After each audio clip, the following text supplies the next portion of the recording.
Assalamualaikum warahmatullahi wabarakatuh. Di sini kami akan mempresentasikan mata kuliah Psikologi Pendidikan yang berjudul Pengertian dan Ciri-ciri Perilaku Belajar, Kesiapan Belajar, dan Tipe Gaya Belajar. Langsung saja, perkenalkan, nama saya Bunga Salsa Anindya sebagai pemateri 1 dan Dea Wilia sebagai pemateri 2 dan Safira Malia Anggraini sebagai pemateri 3. Langsung saja, yang pertama, pengertian dan ciri-ciri belajar. Pengertian perilaku belajar. Pengertian belajar adalah suatu sikap yang muncul dari diri siswa dalam menanggapi dan meresponi setiap kegiatan belajar mengajar yang terjadi. Menunjukkan sikapnya apakah antusias dan bertanggung jawab atas kesempatan belajar yang diberikan kepadanya.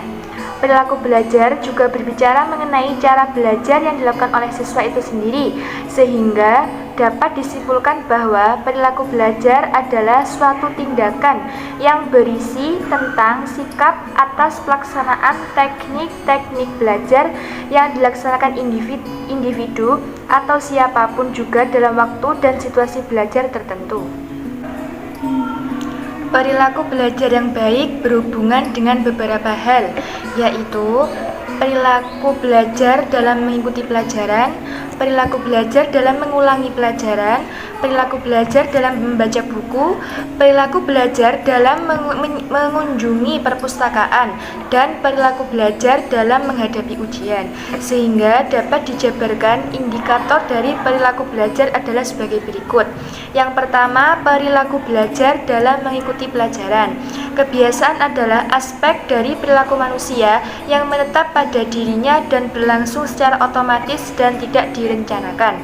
Kebiasaan belajar dalam mengikuti pelajaran merupakan salah satu faktor penunjang tercapainya prestasi belajar siswa.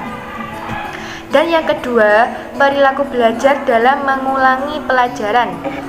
Penjelasan guru yang diterima oleh siswa terkadang atau bahkan sering kali tidak membawa kesan yang baik, karena terkadang masih ada kesan-kesan tertentu yang masih samar-samar dalam ingatan akan pelajaran atau materi yang didapat pada saat proses belajar tersebut. Oleh karena itu, dibutuhkan adanya pengulangan atau pemantapan dari siswa untuk membantu memperjelas semua kesan yang masih samar-samar tadi. Dan yang ketiga, perilaku belajar dalam membaca buku.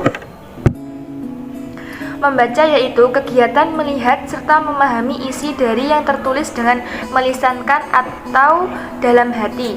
Membaca memiliki pengaruh yang besar terhadap belajar. Untuk memperhatikan judul-judul atau bab, topik-topik utama yaitu dengan tetap berorientasi pada kebutuhan dan tujuan.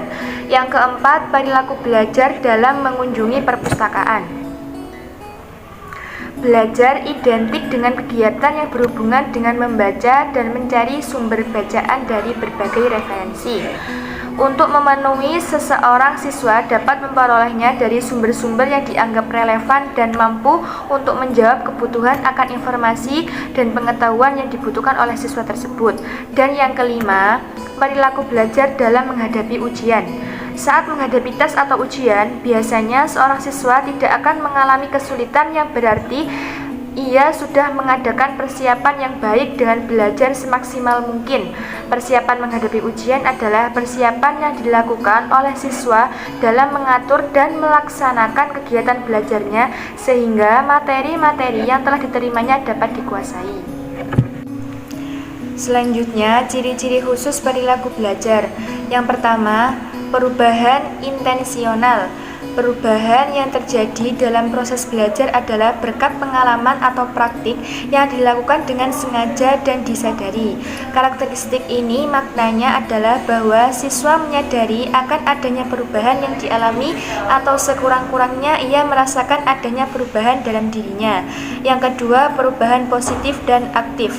Perubahan yang terjadi karena proses belajar bersifat positif dan aktif. Perubahan yang bersifat positif, makanannya baik, bermanfaat, serta sesuai dengan harapan. Hal ini juga bermakna bahwa perubahan tersebut senantiasa merupakan penambahan, yakni diperolehnya sesuatu yang relatif baru.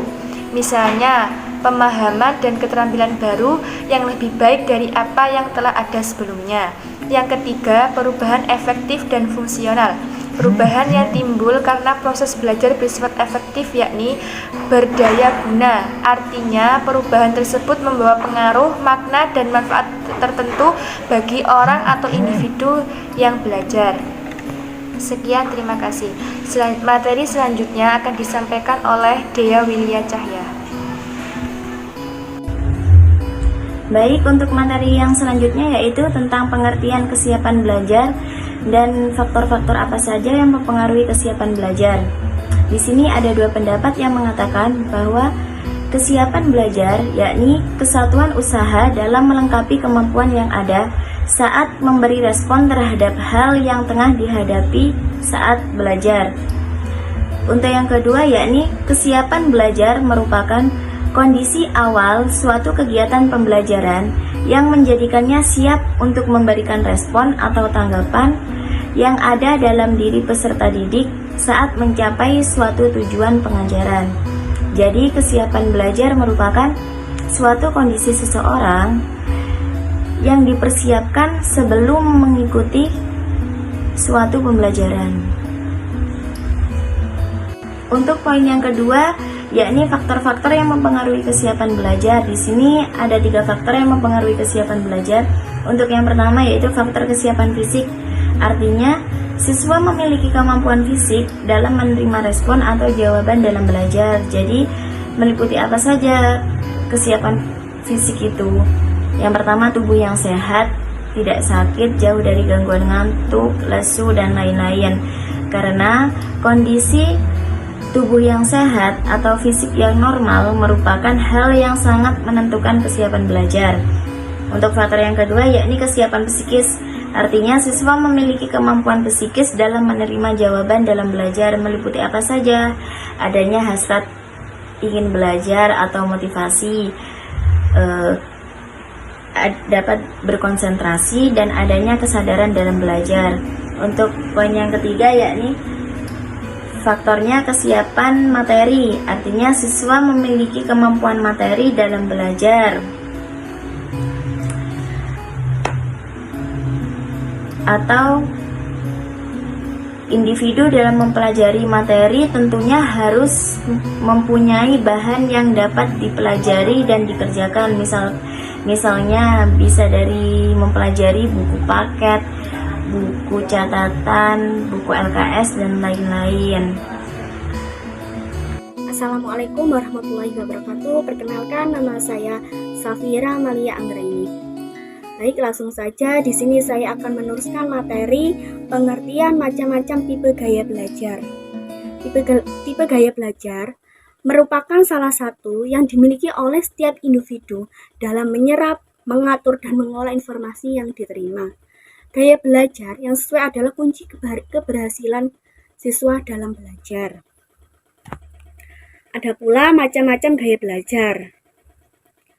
Yang pertama, gaya belajar visual. Gaya belajar visual dapat dilihat dari ciri-ciri utama, yaitu menggunakan modalitas belajar dengan kekuatan indera mata.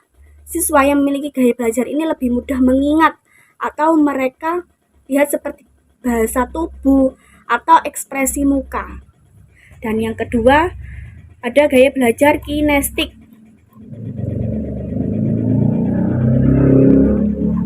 Gaya belajar kinestik mempunyai pengertian yaitu berpikir lebih baik ketika bergerak atau berjalan, lebih menggerakkan anggota tubuh ketika berbicara, dan merasa sulit untuk duduk diam. Umumnya orang yang bergaya belajar kinestik dalam menyerap informasi menerapkan strategi fisikal dan ekspresi yang berciri fisik. Siswa mempunyai gaya belajar ini membaca dan mendengarkannya salah satu kegiatan yang membosankan.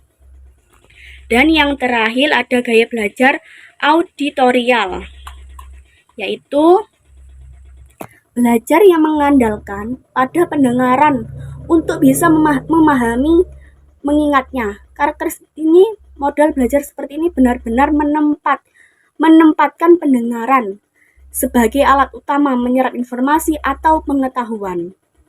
Artinya di sini kita harus mendengarkan terlebih dahulu, baru kemudian bisa mengingat dan memahami informasi. Siswa yang mempunyai gaya belajar ini adalah semua siswa hanya bisa diserap melalui pendengaran. Kedua memiliki kesulitan untuk menyerap informasi dalam bentuk lisan secara langsung. Ketiga memiliki kesulitan menulis ataupun membaca. Mungkin itu saja yang bisa saya sampaikan. Sekian, wassalamualaikum warahmatullahi wabarakatuh.